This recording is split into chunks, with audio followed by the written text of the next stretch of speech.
mari kita jujur sedikit. Siklon itu memang menyumbang kerusakan. Tapi sebagian kecil, sebagian besarnya adalah dosa ekologis yang bertumpuk dan menumpuk bertahun-tahun lamanya. Tepuk tangan dulu untuk semua yang hadir di sini. Jadi ini hadir seluruh Indonesia, Bung Sarin. Seluruh tanah air hadir berkumpul di sini, dan tadi disampaikan semua datang dengan bawa bekal masing-masing. Lokasinya yang disiapkan, tinggalnya sendiri-sendiri, kemandirian menjadi ciri utama gerakan rakyat ini. Jadi saya ingin menyapa dulu pertama seluruh jajaran DPP Gerakan Rakyat. Wabil khusus Ketua Umum dan Sekjen Pak Sarin Hamid dan Bung Ridwan bersama seluruh jajarannya. Kemudian juga Ketua Dewan Pakar Prof. Zulfikar Amir dan seluruh jajaran. Di sini ada Bang Surcan, ada Bang Iben dan semua saja yang berjaket, jaketnya coklat di sini ya. Jadi kalau jingga mencoklat sudah pakar gitu jadi. Kalau masih jingga belum pakar nih kita. Juga teman-teman seperjuangan yang hadir bersama di sini. Pak Saugi, terima kasih kedatangannya. Bang Habil Marati, Pak Napoleon Bonaparte, kemudian Kak Ria, kemudian juga hadir di sini Dr. Eya, ada Bang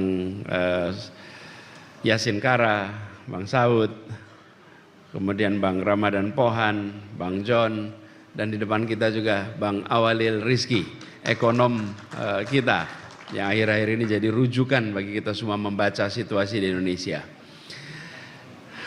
Teman-teman sekalian, saya ingin sampaikan selamat yang baru saja dilantik seluruh jajaran DPP Gerakan Rakyat. Selamat bertugas, amanat besar diembankan di pundak saudara-saudara sekalian. Lalu yang dari seluruh DPW hadir bersama di sini. Kalau disebut semuanya agak panjang, tapi kita beri tepuk tangan untuk seluruh DPW yang hadir bersama di ruangan ini. Lalu kita semua berkumpul dalam suasana yang agak berbeda. Biasanya kalau kita mendatangi sebuah pertemuan Rakernas, maka gedung diwarnai dengan suasana konstruksi beton dengan desain interior. Hari ini masuk suasananya suasana hutan tropis yang ada di tempat ini. Dari mulai masuk ke depan suasana hutan tropis, dan begitu juga di sini. Dan pesannya pesan yang cukup tegas ini tentang keadilan ekologis. Jadi saya dapat tugas bicara tentang keadilan ekologis. Di satu sisi alhamdulillah bukan membicarakan masalah demokrasi di negeri ini. Karena kalau bicara demokrasi semuanya nanti rame bicara demokrasi. Tapi juga persoalan ekologis ini nggak kalah rame sesungguhnya. Dan kalau kita perhatikan teman sekalian, salah satu problem mendasar yang ada di dalam perjalanan peradaban manusia selama beberapa abad terakhir ini, kita menyaksikan sulitnya umat manusia mempersatukan dua eko. Dua eko nggak akur. Yang satu ekonomi, yang satu ekologi. Kita menginginkan keadilan ekonomi, tapi juga kita menginginkan keadilan ekologi. Ekonomi dan ekologi harus dikembalikan sejalan bersama-sama lagi. Tidak bisa lagi kita membiarkan ini terpisah, terpecah. Karena itu ketika saya dapat tugas ini untuk berbicara tentang keadilan ekologi, saya pikir timingnya tepat dengan situasi Indonesia. Izinkan saya memulai dengan menyebut satu angka. 1198. Apa itu angkanya? Itu adalah data terakhir per hari Jumat kemarin, jumlah saudara-saudara kita yang meninggal akibat bencana di Aceh, Sumatera Utara, dan Sumatera Barat. 1198 198. Dan kita berdoa dan berikhtiar, mudah-mudahan angka ini tidak tambah. Tapi saudara sekalian, 1.100 ini dibandingkan dengan 1 juta jiwa yang mengungsi, ratusan ribu rumah yang hancur, dan lebih dari separuh dari desa di Provinsi Aceh terdampak. Dan hari ini masih ada 144 orang yang belum ditemukan. Saudara sekalian, ini semua terlihat seperti angka statistik, tapi jangan pernah anggap ini sekedar angka statistik. Yang disebutkan itu adalah ibu yang kehilangan anak, anak yang kehilangan orang tua, keluarga yang kehilangan seluruh kenangan atas keluarganya, lingkungannya. Kami datang di desa-desa di situ, yang mereka tidak lagi bisa bercerita seperti apa bangunannya, karena terkubur, hilang, tidak bisa ditemukan lagi. Ya, pemantiknya adalah siklon tropis Senyar. Ini fenomena yang amat langka di Khatulistiwa. Kalau di utara diberi nama hurricane, kalau di selatan belahan bumi dikasih nama siklon. Tapi hurricane, dan itu adalah putaran air yang dahsyat, jarang terjadi di wilayah Khatulistiwa, biasanya di kawasan subtropis. Tapi mari kita jujur sedikit, siklon itu memang menyumbang kerusakan, tapi sebagian kecil.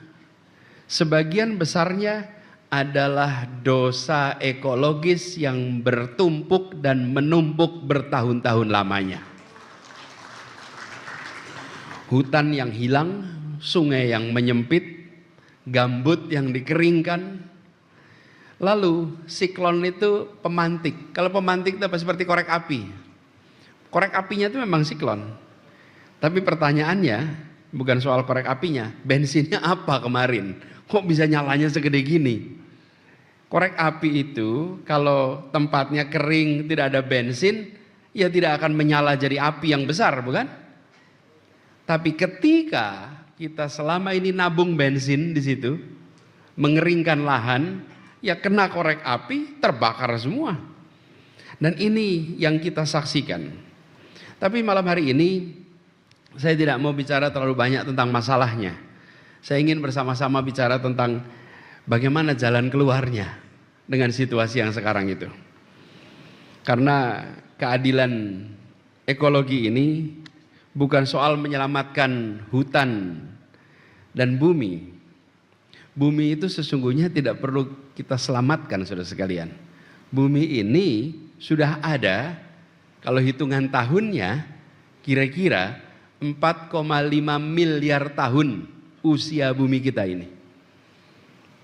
Manusia, Homo sapiens, itu diperkirakan sekitar 300.000 tahun yang lalu.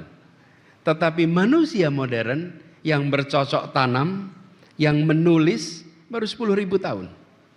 10.000 tahun dibandingkan dengan 4,5 miliar tahun. Usia manusia itu setitik dalam perjalanan bumi. Jadi manusia jangan GR dan bersombong dengan mengatakan save the earth. Kita mau menyelamatkan bumi, bukan. Kita mau menyelamatkan manusia dan seluruh makhluk penghuni bumi ini. Itu yang akan kita kerjakan.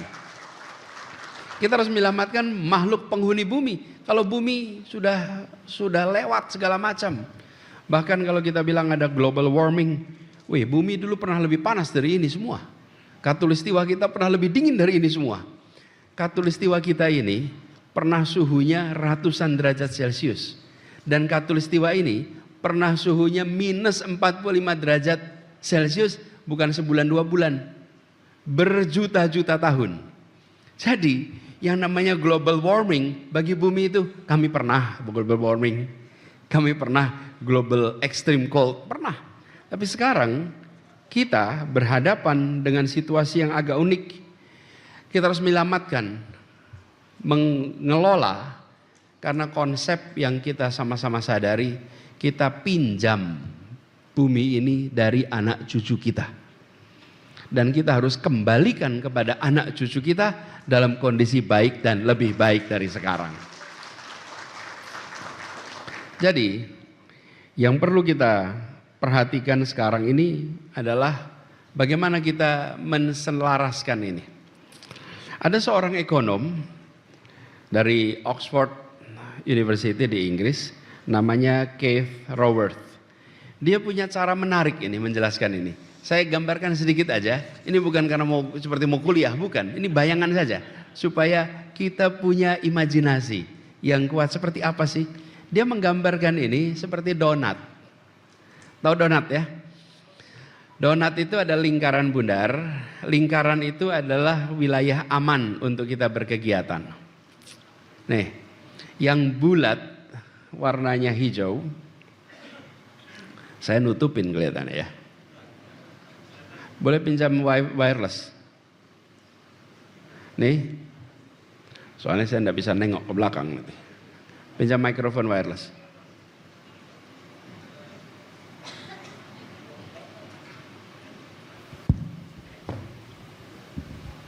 Ini seperti donat ini.